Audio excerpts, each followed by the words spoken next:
The man never gave a name. He walked in just before midnight, soaked through, no coat, holding a small black duffel like it weighed nothing. He didn't speak at first, just stared at me across the counter with this look that made me think he already knew everything about me. I reached for the check-in book and noticed something strange. The number 2B was scrawled on a room key hanging at the far end of the rack. But we didn't have a 2B. I didn't even know how that tag got there. He pointed to it without saying a word, and I handed it over. Let me know where you're listening from tonight, and if you've ever worked a night shift that left you with more questions than answers. And if these stories help pass the time, consider following so you don't miss the next one. My name's Dana Ellis. I was 37 at the time, working the front desk at a mountain lodge in central Colorado. The kind of place where folks check in to get off the grid for a few days or hide out from something, if I'm being honest. I'd moved there after my divorce, hoping a quieter life in the high country would help me settle down. Most nights were calm, a few regulars, some tourists who didn't like chain hotels, and Len Turner, the overnight maintenance guy who'd worked there longer than anyone could remember. This happened during one of those snowstorms that just lingers late March, still freezing with that kind of wind that seems to circle the building, even when everything's locked up tight. We weren't supposed to get any guests that night. The highway had been closed since the afternoon, and even the locals were hunkered down. But a little before midnight, the motion bell chimed, the one over the front door that only goes off if someone actually steps inside. I figured it was Len doing one of his pointless circuit checks. Instead, it was this man I'd never seen before. No gloves, no jacket, just a black sweater. And jeans, both soaked. He didn't look like he'd driven in, more like he'd walked through the forest. He didn't say anything right away, just stared at the keys behind me. His face was narrow pale, like he hadn't been outside in years, and his eyes, I don't know how else to describe them except that they didn't blink as often as they should have. I tried to break the silence with the usual greeting, asked if he had a reservation. Nothing. Then slowly he pointed to the key at the far end of the board. 2B. Here's the thing. Our rooms only went up to 2A. After that, the hallway on the second floor dead-ended into the staff storage closet. I'd cleaned those rooms myself, every single one, and there was no 2B, I was sure of it. But there the key was brass tag black number, just like the others. Looked old, but not dusty. I hesitated, glanced at the empty sign-in book, and for some reason I'll never explain, I just handed it to him. He took it with a faint nod, no signature, no card, no payment. Just turned and walked toward the stairwell like he knew exactly where he was going. I watched him go, part of me wanting to call after him, the other part frozen. It felt like waking from a half-dream, everything suddenly too quiet. I called Len on the desk phone a few minutes later, told him someone had checked in, and asked if he knew anything about a 2B. Len, in his usual gruff voice, said something like, 2B. You mean 2A? I said no. I meant tube. The key was right there on the rack, and now it was gone. He said I was probably tired, maybe misread it and offered to come up and check. Len showed up 10 minutes later, flashlight in hand, even though the power was on. He had this habit of acting like every call from the desk was an inconvenience. I led him upstairs to the second floor and pointed toward the end of the hall. The carpet muffled our footsteps, but I could still hear my own breathing, sharp and fast, in the otherwise silent corridor. When we reached the end of the hallway, there was nothing there but the supply closet, just like always. The door was locked, and Len pulled out his master key to open it. Inside, shelves of linens, bulk, toilet paper, a mop bucket. Nothing strange. No hidden room, no guest. I asked if maybe there was a door beyond the wall, or if the old layout had ever included another suite. Len stared at me like I'd asked him if the building could fly. "No to be," he said again, shaking his head. "Never was, never will be." But the thing is, I could still feel that someone had walked past us earlier. That hall didn't feel empty. I went back down to the desk, trying to shake it off. Maybe I'd imagined the key. Maybe I'd grabbed the wrong one in the dark. But when I looked at the rack again, there was a gap. The other keys were in their places, 1A through 2A, but the last peg hung empty. I reached under the counter to check the logbook, wondering if I'd just forgotten to write something down. The page was still blank, except now in the lower right corner, someone had written the number 2047 in pencil. Tiny. Faint, just sitting there. I didn't remember seeing that earlier. I tried to laugh it off, got myself a cup of stale coffee from the break room, and sat at the desk, flipping through the emergency protocols just to keep my mind busy. Every few minutes I glanced at the hallway monitor. Nothing. Static. Nothing. Around 2:00 a.m., I heard footsteps above me, slow, steady pacing in a line. But 2A was empty, and Len wasn't on that floor. I called up to him on the radio, asked if he was moving things around upstairs. He answered a moment later, voice low and a little hoarse. "I'm in the boiler room, Dana. Haven't been up there." Then the footsteps stopped. I didn't sleep after my shift. When Rosa came in to relieve me, I told her everything. She laughed at first, then stopped when I showed her the key rack. The gap was still there. And when I opened the sign-in book to show her the number, it was gone. Erased clean. Len never brought it up again. He retired the next winter. Said his knees couldn't take the stairs anymore, but I think it was something else. I stayed on another 4 years, and not once did I see another key with the tag 2B.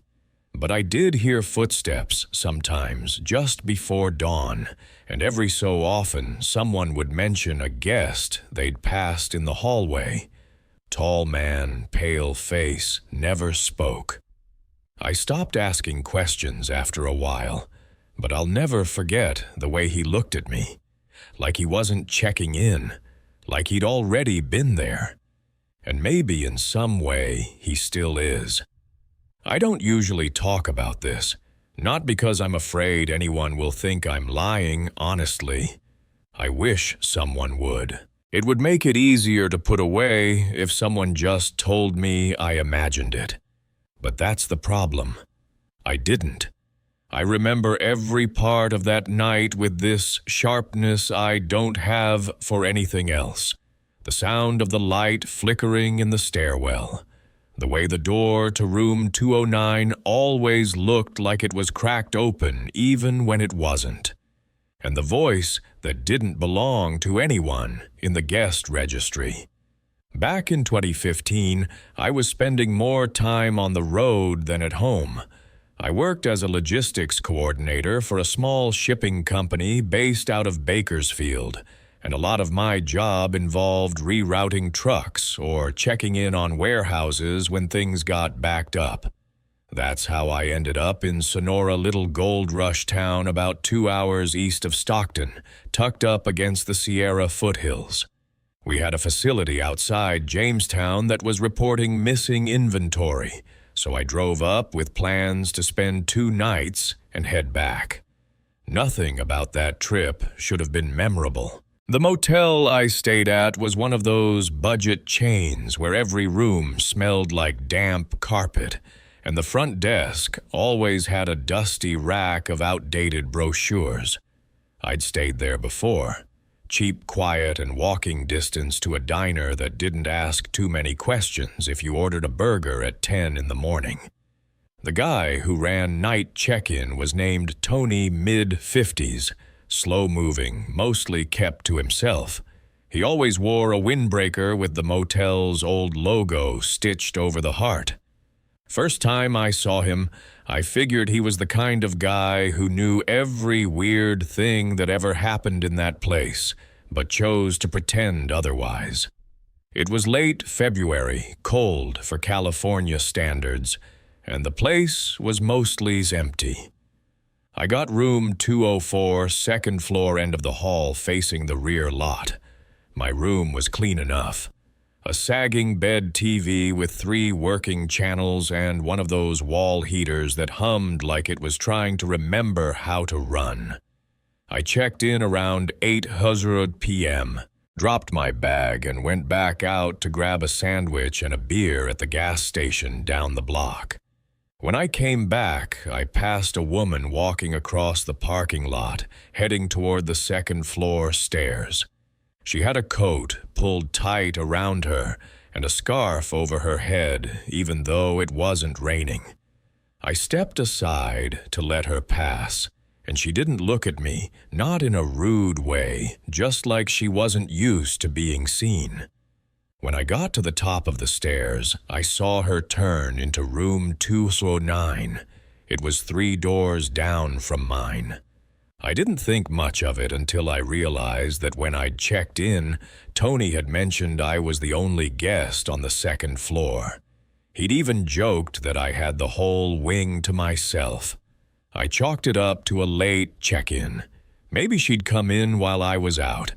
I didn't hear anything that night. No TV through the walls, no footsteps, not even water pipes. Just a quiet room and the sound of a distant highway that never quite went silent. I fell asleep around midnight. Around 3:00 a.m., I woke up needing to use the bathroom. The heater had clicked off, and the silence felt thicker than usual. While I was washing my hands, I heard something. A voice, very faint. It sounded like it was coming from the hallway, or maybe the room next door. It was hard to tell, the kind of sound you're not sure you actually heard until it stops. I dried my hands, turned off the light, and stood there for a minute. I wasn't scared, just curious. It was a woman's voice, I thought. Talking, pausing, then talking again like she was answering someone. But I never heard another voice. The next morning, I went down to the front desk to grab some coffee. Tony was there half asleep behind the counter. I asked him if someone else had checked in after me. He looked up and blinked a few times like he had to rewind the night in his head. Then he shook his head. "Nah," he said. "You're the only one on the second floor. Whole place only had 4 rooms booked last night." I asked about 209. He looked confused. "That room's out of order. Has been for weeks. Water damage." Why, I told him I'd seen someone go in there the night before. A woman. Tony didn't say anything for a few seconds, just looked past me toward the glass door. Then he said, "Well, maybe housekeeping left the door unlocked. We'll double check." But I could tell something about it unsettled him. He wasn't brushing it off exactly, more like he wanted me to drop it. So I did. That night I couldn't sleep, partly because of the conversation with Tony, and partly because I kept hearing the voice again. Same time. Around 3:00 a.m. It was clearer this time. Not loud, but steady. Words I couldn't make out, just the cadence of someone having a conversation. I pressed my ear to the wall between 204 and 205, but nothing came through. I opened my door and stepped into the hallway. That's when I realized the voice wasn't coming from the room next door. It was coming from 209. Again. I walked down the hall, slowly, bare feet on cold carpet. The door to 209 was closed, but the light under it flickered like someone had left a lamp on. I knocked once, lightly. The voice stopped. Not suddenly, just faded out like it had been lowered to a whisper. I waited, then turned back to my room. The next morning I didn't bother with coffee. I just told Tony flat out that someone was staying in 209 and that I'd heard them 2 nights in a row. This time he didn't deny it. He just gave me this tired look and said, "Look, that room hasn't been booked in over a year. We keep it closed for a reason." That stuck with me, the way he said it, like it wasn't about plumbing. I asked if someone had died in there. He didn't answer. He just slid the guest book across the counter and opened it to the last couple months. Room 209 hadn't had a name next to it since the previous March. I flipped back further. Still nothing. Blank spaces where other rooms had a scribbled signature or check-in time. He eventually closed the book and said, "If you want to change rooms, just say the word. We don't need trouble." I moved to 102 that night on the ground floor. Slept a little better. Didn't hear anything. But when I went out to my car the next morning, I looked up at the second floor. The curtains in room 209 were drawn, but the window was slightly open. Just a sliver like someone had pushed it out for air. And hanging there in the gap was the edge of a scarf, pale blue, caught on the latch. I walked back inside and told Tony. He didn't say anything. Just picked up the phone and dialed the local sheriff. I stuck around for a few minutes long enough to meet the deputy who came out. Name was Harlan. He asked me to show him which room I'd seen the woman enter. I did. He knocked, called out, and then used a master key. The room was empty. Lights off. Curtains still drawn. But the scarf was there, sitting neatly folded on the dresser. The bed was made. 2 made. The kind of made that looks more like staging than use. And in the corner on the little table by the chair was an old motel notepad. 1 sheet torn out, the rest blank. Officer Harlan asked me a few more questions, then took the scarf and left. I never got a follow-up call. Tony said the sheriff's office logged it as possible trespassing, no further action. But every time I pass through Sonora now, which isn't often, I check that motel window. And I swear every so often I still see the edge of something pale blue, just barely visible through the glass. The last real job I ever had was running the night shift at a parts distribution warehouse outside Allentown. I'd been doing it long enough that the noise didn't bother me anymore. The low hum of the conveyor belts, the occasional clang of metal from the packaging bay, even the flickering of the break room light that maintenance never got around to fixing. You learn to live in that atmosphere, especially when you're alone most nights. But that week in early spring, the week we hired Wesley, the quiet started feeling different. Less like stillness, more like something holding its breath. I was 41, then single and working overnights because it suited me. I didn't mind the hours or the solitude. My crew came in at 10 p.m. and left around 6 . I stayed behind to close out logs, make sure inventory reports lined up, and do walkthroughs before the morning shift rolled in. We had a small team back then, maybe 6 guys on rotation, and we didn't get many new hires unless someone quit. So when corporate sent over a file for a temp named Wesley Grant, I didn't think much of it. Just another seasonal addition to help clear out old backstock. Wesley showed up 3 minutes early for his first shift.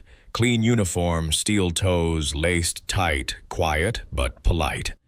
He looked to be mid-20s, tall and pale, with these sort of unfocused eyes like he was always halfway tuned into something else. When I showed him around, he nodded along, never asked questions, never took notes. Just listened. The others didn't mind him. He worked quickly, didn't complain, and stayed out of everyone's way. But I noticed little things. The way he never went to the break room, not once in 4 nights. The way he kept glancing toward the fire door at the far end of the storage wing. Not like he was nervous, more like he was watching for something. The warehouse was big, 2 floors with loading docks along the back, and a row of locked supply rooms near the front offices. The security cameras weren't the best, mostly motion-triggered with a few blind spots we'd learned to work around. On Wesley's 4th night, I saw him standing in one of those blind spots near Bay 3. He wasn't doing anything, just standing perfectly still, arms at his sides, facing the emergency exit that led into the alley behind the building. The cameras didn't catch it, but I'd seen it with my own eyes during a walkthrough. I called out to him, and he turned around too quickly, almost startled, and said he'd just dropped something. But there was nothing on the floor, nothing in his hands. I didn't report it. I've worked long enough to know some people just need space, and honestly, I didn't think it was my business. That night, he clocked out like normal 6:02 a.m. The time card punch was clean. But the next night, when I checked the schedule, his name wasn't there. I assumed he'd been reassigned or quit. Happens sometimes. Temps come and go. But when I went to check the roster, his file was gone too. Not archived, just gone. Like it had never been uploaded to the system. The spot where his name had been was blank. No ID number, no hours, no payroll record. I figured maybe there'd been an error, so I called our regional contact at staffing.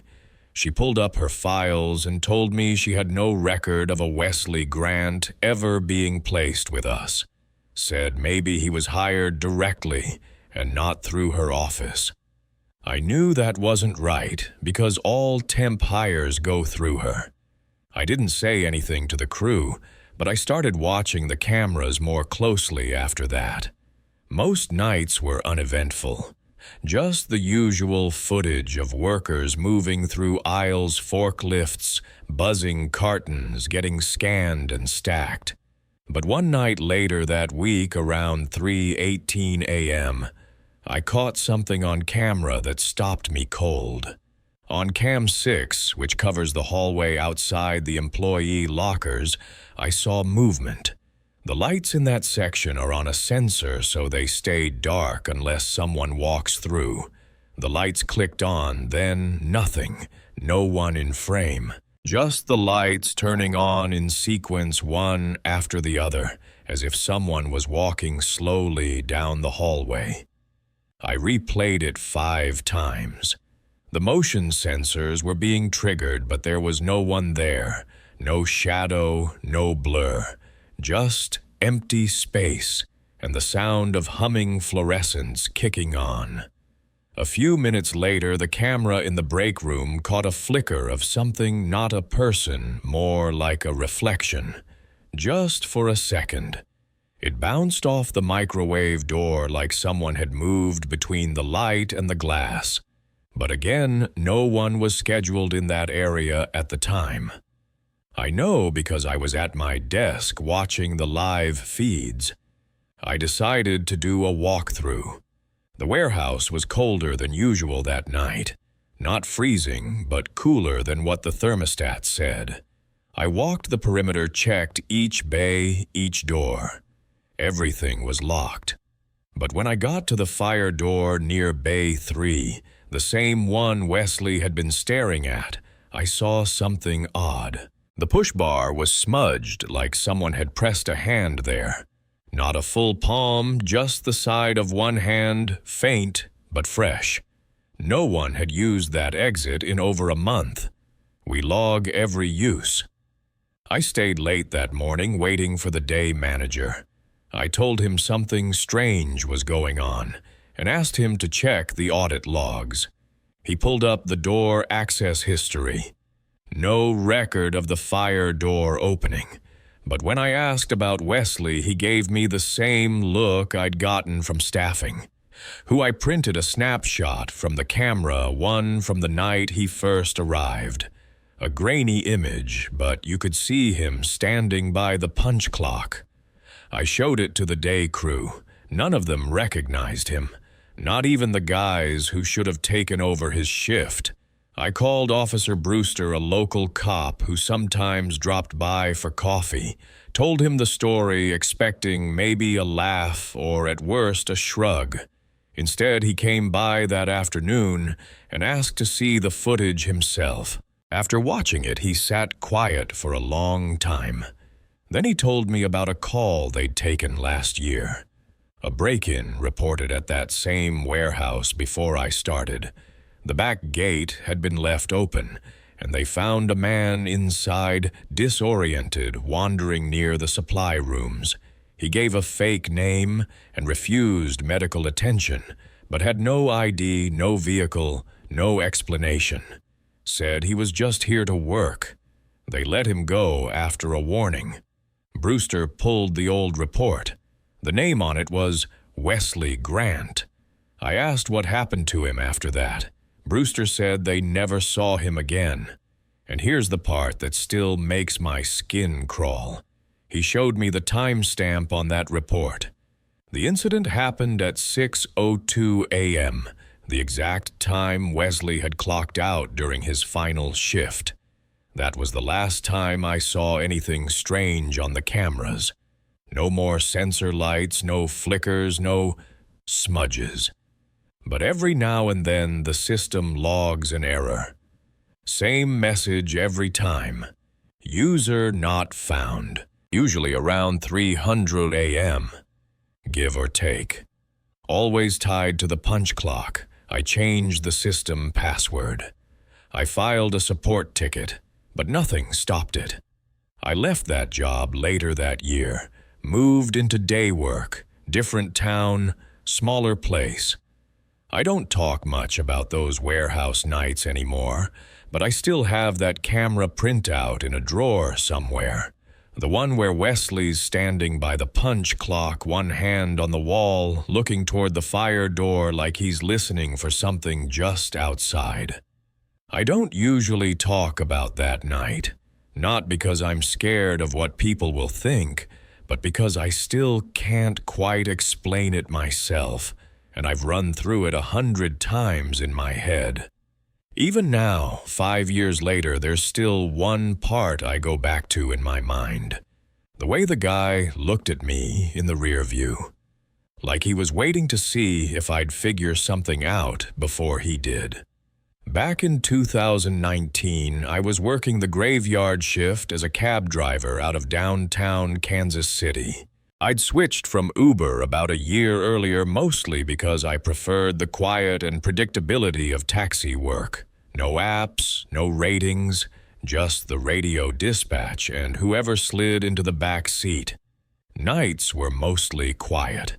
A few bar runs, airport drop-offs, late shift workers heading home. But every now and then I'd get a call from one of the older districts, the warehouse strips east of Truman Road. Old buildings, most of them half abandoned. That night I was parked near the freight yards around 3 a.m. when dispatch buzzed in with a request from a payphone which already seemed odd. Who still uses a payphone? I took the job because it was slow, and the pickup was just 6 blocks away on East Helm Street near the old canning plant. It was raining lightly, not a downpour, but steady enough to fog up the windows and make the street lights glow soft and gold. I pulled up to the corner where the payphone stood barely lit under a broken streetlight. A man was already standing there facing away from me, dressed in a dark jacket. No umbrella, just soaking in the rain like he didn't feel it. When I rolled down the window and called out, he turned and walked over without saying a word. He slid into the back seat, shut the door carefully, and gave me an address I didn't recognize. Something on River Point Drive. His voice was calm, polite, maybe a little too quiet. Early 40s, clean-shaven, nothing unusual in how he looked. But the moment he sat down, the air in the cab changed. I don't know how else to describe it. It wasn't cold exactly, but I felt suddenly alert, like walking into a room where someone had just been talking about you. I asked if he needed to be there by a certain time. He just said, as long as we don't go through Midtown. I assumed he meant traffic, even though there wasn't any at that hour. We started driving east toward the river past old machine shops and brick warehouses sealed up with rusted gates. I noticed he didn't look out the windows, didn't fidget, didn't even blink much. He just stared at the back of my head in the mirror. Calm, still, almost rehearsed. About halfway there, I tried to make conversation, asked if he worked in the area. He smiled slightly and said, "Not anymore." I asked what line of work he was in. He said, "You don't have to keep talking. Not rude, just final." That was the end of it. When we reached the address, or what should have been the address, I realized something was wrong. The GPS said we'd arrived, but all I saw was an empty lot behind a rusted chain-link fence. A few old trailers were parked nearby, but no buildings, no lights, not even tire tracks in the gravel. I asked him if this was the right place. He leaned forward slowly and said, "I used to live here." I kept the meter running. He made no move to get out, just kept staring out the windshield. After maybe 10 seconds of silence, he said, "Can you wait here while I check something?" Before I could respond, he opened the door and stepped into the rain. He walked along the fence line and disappeared behind a stand of tall weeds near the fence post. I kept the engine idling and waited. A few minutes passed, then 10, then 20. At some point, I got out, looked around with a flashlight and saw nothing. No man, no tracks, no sound except the soft patter of rain on gravel. I drove around the block twice, thinking maybe he'd wandered off or found a shortcut to somewhere nearby, but it was all sealed warehouses and overgrown fencing. No houses, no footpaths, nothing that made sense. After about 40 minutes, I gave up. I marked the fare as incomplete and started heading back into town. Just before sunrise, I stopped at a gas station off Independence Avenue, grabbed coffee, cleaned the windshield. When I went inside to pay the clerk, asked if I'd been working all night. I said yeah, picked up a few passengers, nothing special. He asked if I'd been near Helm Street, said a cruiser had rolled by earlier looking for someone. I asked what happened. He said an officer came in asking if anyone had seen a cab parked near the payphone around 3 Huzras a.m. They were looking into something related to an open case. The clerk didn't know the details, just said the guy they were looking for had supposedly gone missing from that area years ago. Back in the car, I pulled up the fare log on the dashboard tablet. The ride from Helm Street to River Point Drive wasn't listed. No GPS trace, no fare ID, no passenger note. Just a gap in the timeline between 2:58 and 4:11 a.m., like I'd never picked anyone up at all. Later that week, I went back to the police substation and asked if there had been any activity around Helm Street that night. I didn't give my name, just said I'd seen someone acting strangely. The officer at the desk pulled up a file. Said there was an old missing persons case from back in 2013. A man had left a halfway house near East Helm and never showed up to his job across the river. Only thing they ever found was his coat folded neatly in a payphone booth. The name matched the GPS entry I'd typed in that night. They never found him. No sightings, no new ID, just disappeared. That case was still open when I checked last year. Sometimes when I drive through that part of town late at night, I still glance down that alley where the payphone used to be. It's gone now. Just a bare patch of sidewalk power lines dangling like the cord was never there to begin with. And every once in a while the dispatch system glitches around 300 a.m. I'll hear a ping, see a flagged fare for a location that doesn't exist anymore. Then it disappears before I can answer it. But it always shows the same pickup corner Helm Street and Vanway. And a rider request that simply says, "No Midtown." I grew up in a neighborhood where nothing ever really happened. One of those cul-de-sacs with matching mailboxes and basketball hoops over every garage. But even now, when I visit my parents and walk that same loop around the block, I still think about the van. The one that never moved. The one that didn't turn on its headlights. The one that wasn't supposed to be there. It was late October of 2004. I was 16, just old enough to stay home alone for weekends, when my parents went to visit my aunt in Fort Collins. I liked having the place to myself, ordered pizza, stayed up late, watched movies I wasn't supposed to. It was quiet that Friday night, colder than usual.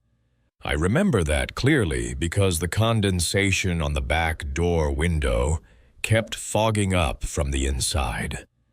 I wiped it 3 or 4 times while waiting for my food to arrive. Around 9:30, I heard tires on the street. I figured it was the delivery driver, so I went to the front door. But it wasn't a pizza car.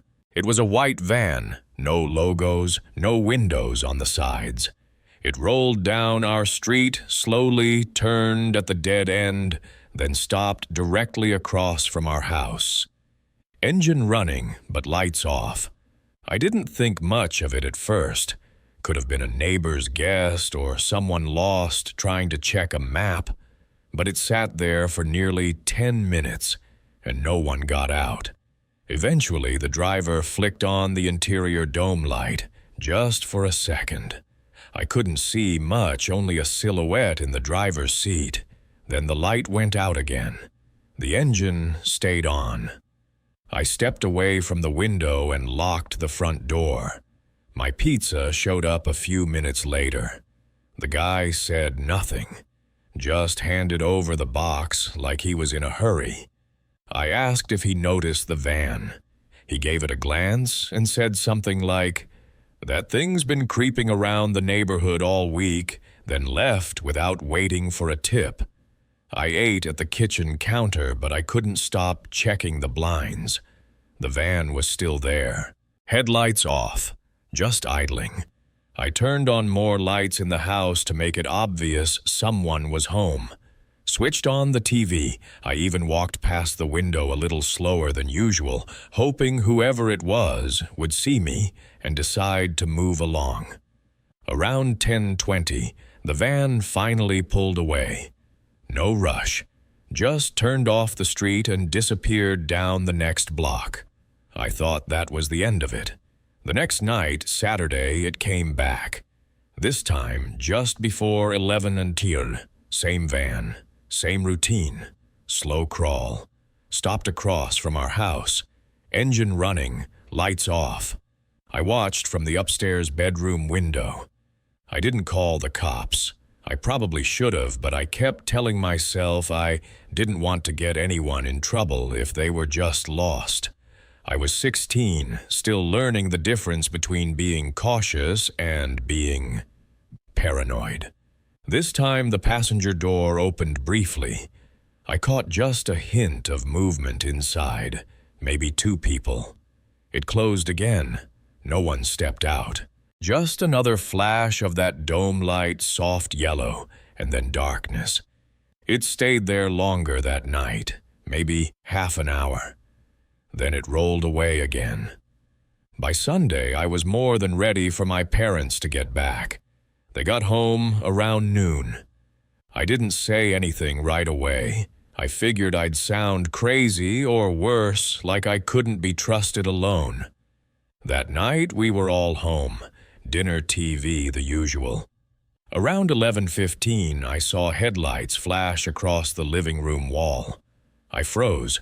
When I looked through the blinds, the van was back. 3rd night in a row, parked in the same spot. But this time, the engine was off. No running lights, just sitting there. I called my dad over. He looked out, squinted, then told me to grab the phone. He dialed the non-emergency line for the local precinct, said there was a suspicious vehicle outside.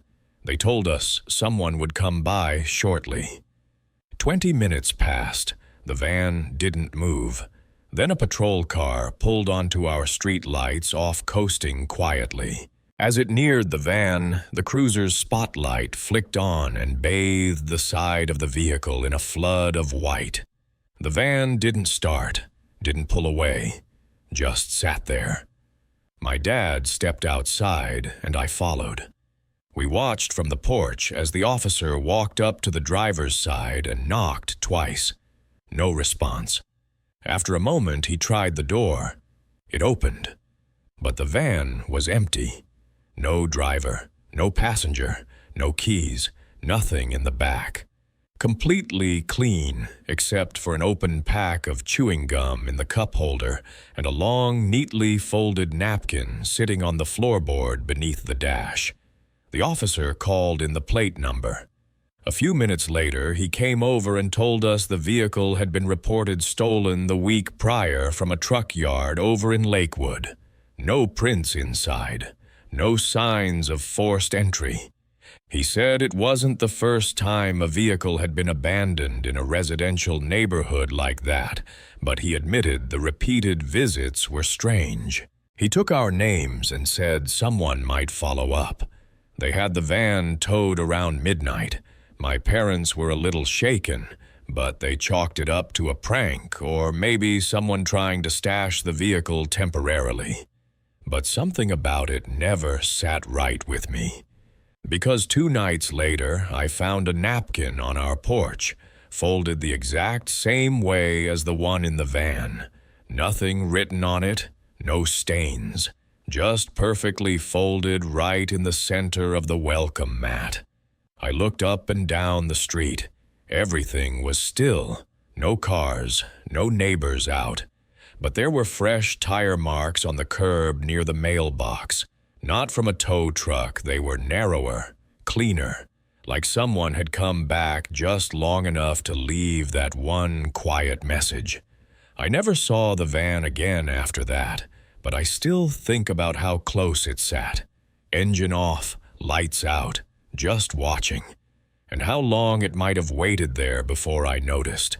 I grew up in Kansas, and when I think back on that last summer before graduation, the state fair is one of the things that stands out most clearly. It was the kind of place that seemed ordinary. On the surface, bright lights, country music blaring from loudspeakers, families pushing strollers, and the smell of fried dough drifting over the midway. But if you stayed long enough after dark, you began to notice a different atmosphere lurking beneath all of that. I was 18 with 2 friends I'd known since grade school, Charlie and Denny. We weren't supposed to be drinking, but of course, we had a flask tucked into Denny's jacket, and the three of us had worked up just enough of a buzz to think we were invincible. The fairgrounds after midnight weren't like the ones you saw in TV commercials. A lot of the rides shut down the bigger crowds headed home, and whole corners of the place emptied out, leaving only flickering bulbs and the hum of generators. The food stalls still glowed in patches, and the carnies leaned on counters smoking their faces half hidden in shadow. That's where the real memories come from. The places where sound seemed to fall away, and you could almost hear the dirt crunching under your shoes louder than the music still playing somewhere far behind you. We were wandering near the back row of tents when we noticed a photo booth still open, tucked between two shuttered game stalls. It was one of those old metal boxes with a curtain and a coin slot, looking like it hadn't been repainted since the 1980s. The lit-up sign above it flickered with a constant buzzing sound, and there was something about the way it sat there, in that empty stretch of the fair, that made us stop. Charlie, being the loud one, shoved a couple of crumpled bills into the slot and dragged me and Denny inside. The booth smelled faintly of old carpet and ozone, and when the flash went off, it left a white blotch across my eyes for a good few seconds. When the photos came out, we all laughed at first. 3 grinning faces, Charlie's mouth wide open, Denny trying to throw up a peace sign, me squinting into the light. But it was in the second strip of photos that something changed. In the last frame, a girl's face appeared over my shoulder. None of us remembered seeing her, and she wasn't blurred like someone caught mid-step. She was centered, looking directly into the lens. Her expression calm, but strangely flat, like someone who had been sitting there all along. Denny thought maybe it was a trick, some kind of leftover picture double exposed onto the film. He suggested we take another round to prove it. This time, though, we were paying attention. We sat in the booth, all 3 of us, no one else inside, no chance for someone to slip behind us. When the strip slid out, that same girl was there again. Only now she was closer, her chin almost resting on Charlie's shoulder. We stood around staring at those pictures for a long time, the fair noise feeling suddenly very far away. Charlie laughed too loud, shoving them in his pocket, saying we'd just gotten some weird defective machine. Still, I remember how pale his face looked in the buzzing light outside that booth. Not long after we actually saw her. At least, that's what I believe now. We were cutting across toward the livestock barns when Denny grabbed my arm and pointed. Near the far edge of the fairgrounds, under one of the street lamps, a girl stood facing away from us. She had long, dark hair and a pale jacket, and even at that distance I felt the same tightening in my chest as when I saw her in the photos. She didn't move until Charlie called out some dumb joke, his voice carrying too loudly. That's when she turned. It wasn't like she was surprised. It was more like she had already been waiting for us. Her face looked just as it had in the photo strip, calm, flat, almost too symmetrical, like a portrait rather than a person. She didn't say anything, just walked slowly into the shadows beyond the lamplight until the dark swallowed her. We told ourselves it was nothing, that it had to be someone messing around. But Denny kept turning back toward the empty rows of booths as we walked, and Charlie had gone silent. The mood had shifted, and the laughter didn't come back. When we finally left, the fairgrounds were nearly deserted. The parking lot was dim and scattered with litter blowing in the wind. That's when it happened. one last time. We were halfway to the car when Charlie stopped, pulled the photo strips from his pocket, and held them up under the sodium lights. The last frame, the one with the girl behind him, had changed. None of us could explain how, but her hand now rested on his shoulder, fingers curved almost tenderly against the fabric of his shirt. Charlie threw the strip onto the asphalt like it had burned him.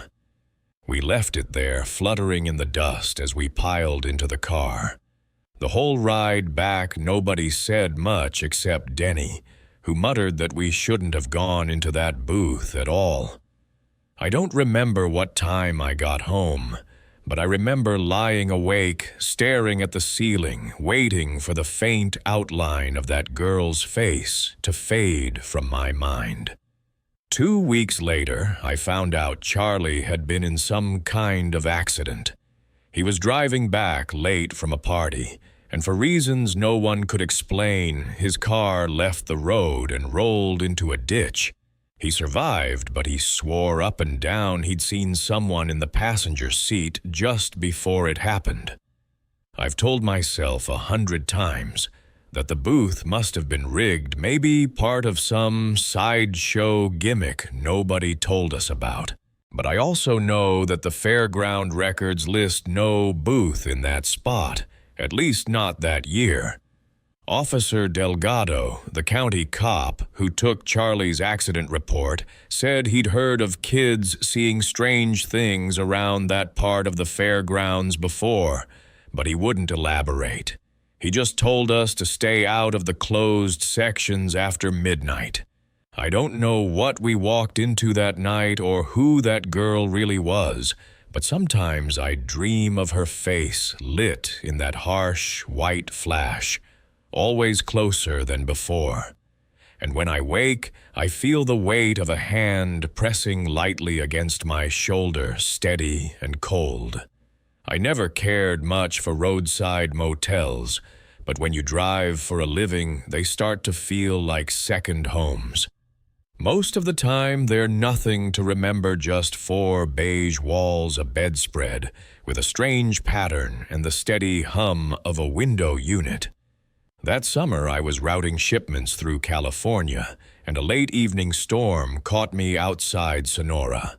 The rain came down so thick that the road felt like it disappeared under the tires, and I pulled into the first lit vacancy sign. I saw a fading neon motel, half buzzing against the dark. The office smelled faintly of dust and cigarettes, and the man behind the counter, Tony, slid the registration book toward me without much conversation. He looked like he'd been sitting behind that desk for decades, worn into the shape of it. He gave me a key to room 207 and mentioned that the place was quiet with only a few other guests. The rain hammered against the thin awning outside as I made my way to the door, the light bulbs overhead flickering as if they weren't quite up to the job. The room was typical, plain, tidy enough, but with that undercurrent of age that motels never seem to shake. The carpet held a faint smell of mildew, and the television remote was sticky from years of use. I set my bag down, sat on the edge of the bed, and listened to the storm fade into steady dripping from the eaves. That was when I first noticed it, some kind of faint sound from the room next door. Not voices exactly, but the low rhythm of movement, like someone pacing from one wall to the other. At first, I thought nothing of it.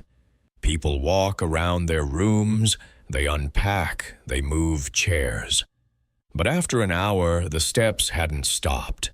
They weren't frantic or rushed, just steady back and forth with an occasional pause, followed by the faint scrape of wood against wood. Every time I thought they might be done, the pacing would resume, the sound muffled but insistent through the thin wall. By 11, my patience wore thin. I decided to take a walk to the vending machine and maybe catch a glimpse of my neighbor. Outside, the air smelled of wet asphalt, the lot reflecting the orange glow of the lamps. Room 209. The room beside mine had its curtain drawn tight. No television light, no shadow movement, just a sliver of faint lamplight leaking through the fabric. I stood there a long moment waiting for something, but the pacing never faltered. It carried on steady as ever.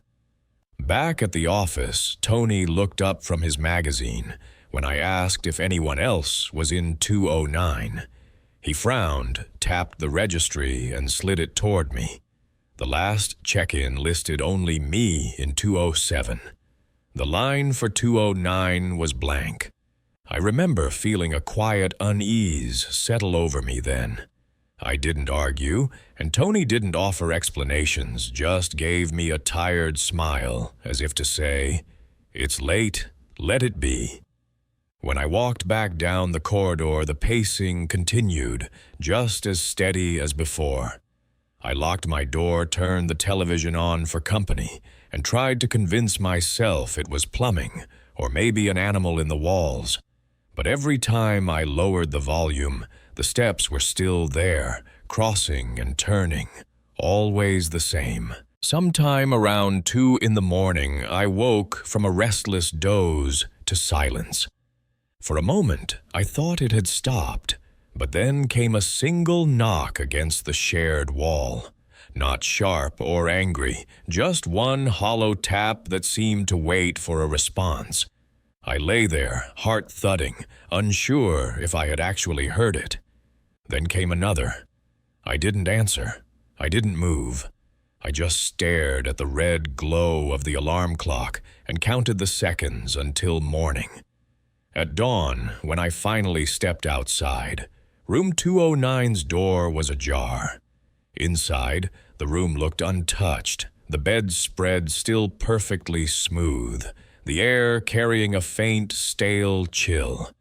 I checked out without mentioning it, but the image of that open door followed me for weeks. Later, when I was back through the area, I asked a deputy about the motel. Officer Harlan listened quietly, then said they'd had reports of a woman staying there years ago, someone who never checked out. The room had been cleaned and rented since, but guests sometimes complained of noises no one could explain. He said it in a matter-of-fact tone, not as a warning, but as if it were just another piece of local history. To this day, I can still hear that steady pacing when I think of that night, the way it would pause and then resume, as though whoever was there had no reason to stop. And sometimes in strange hotel rooms, when the air conditioner clicks off and silence settles in, I find myself listening for the hollow knock against the wall, waiting for me to answer. That was the last story I'll share tonight, and it still lingers with me in ways I can't quite explain. Looking back across all of these memories, I see the same thread running through them. Ordinary places, the kind you pass without much thought, holding moments of unease that never quite fade. They aren't the grand stories of haunted castles or ancient curses. They're quieter, closer to the skin. A diner late at night, a small town street, a motel room or a fairground booth, all unremarkable. Until you notice what doesn't fit, until you catch the shape of something that shouldn't be there. What unsettles me most is how quickly these moments pass. One wrong turn, one rented room, one unfamiliar face in the background, and suddenly the world feels thinner, less certain. I think about how many of us carry stories like these, small fragments of unease we keep to ourselves, because to say them aloud makes them sound too simple, too ordinary. But those are the ones that stay, the ones that rise up when you're alone at night, and the quiet feels heavier than it should. Thank you for staying with me through these stories until the very end. If you'd like to hear more nights like this, consider subscribing and sharing the channel with someone who might need company on a quiet evening. And tell me, have you ever stayed in a place that seemed ordinary at first, but left you with a memory you couldn't quite shake?